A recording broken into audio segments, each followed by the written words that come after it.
দেশের চলমান বিশৃঙ্খলা আর অস্থিরতার জন্য শেখ হাসিনা ও তার দোসরদের দায়ী করেছেন বিএনপির মহাসচিব মির্জা ফখরুল ইসলাম আলমগীর।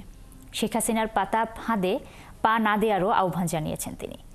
আর দলটির নেতা বলেছেন, প্রশাসনে আওয়ামী দোসরদের রেখে পরিস্থিতি নিয়ন্ত্রণে আনা যাবে না। একই সঙ্গে ভোট বিলম্বিত করলে কেউ পালানোর সুযোগ পাবে না বলেও হুঁশিয়ারি দেন তারা। শফিকুল হকের প্রতিবেদন। যুক্তরাষ্ট্রে ন্যাশনাল প্রেয়ার ব্রেকফাস্টে অংশ নেওয়া শেষে ঢাকায় ফিরেছেন বিএনপি মহাসচিব মির্জা ফখরুল ইসলাম আলমগীর ও স্থায়ী কমিটির সদস্য আমির খসরু মাহমুদ চৌধুরী। রোববার বিকেলে হযরত শাহজালাল আন্তর্জাতিক বিমানবন্দরে পৌঁছান এই দুই নেতা। বিমানবন্দরে নেমে সাংবাদিকদের সাথে কথা বলেন বিএনপির মহাসচিব।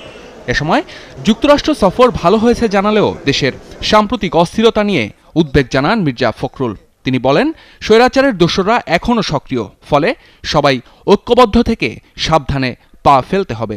আজকে হাসিনার পাতা ফাঁদে আমরা যেন ফাঁদে পা না দিই। আজকে দেশের স্থিতিশীলতা বিনষ্ট হচ্ছে, অস্থিরতার সৃষ্টি হচ্ছে। এর জন্যে সম্পূর্ণভাবে হাসিনার যে ফ্যাসিস্ট যে রেজিম ছিল, সেই রেজিমই তার জন্য দায়ী। আজকে আমাদেরকে অত্যন্ত সাবধানতার সঙ্গে পা ফেলতে হবে।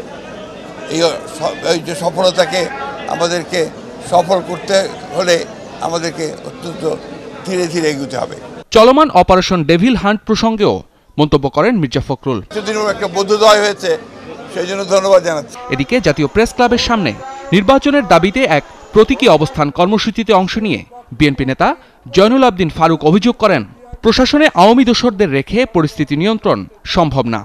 আপনাদের এই ইন্টেরিয়াম গভর্নমেন্টের ভিতর শয়তান আছে, আগে শয়তানকে ধরুন।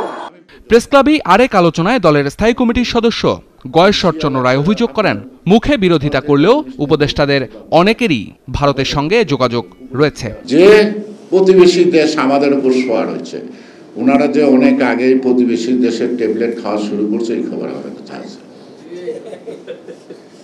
এই খবর আমাদের কাছে আছে। রাজনীতি করি, সবসময় সব কথা বলি না, আর সব কথা সবসময় বলতেও নাই।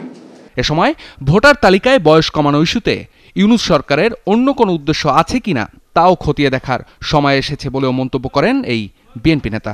একজন তো পালাইছে কাপড় পরা, আর যারা এই নির্বাচন নিয়ে ষড়যন্ত্র করতেছে তারা কাপড় পরা পালানোর সুযোগ পাবে বলে আমি মনে করি।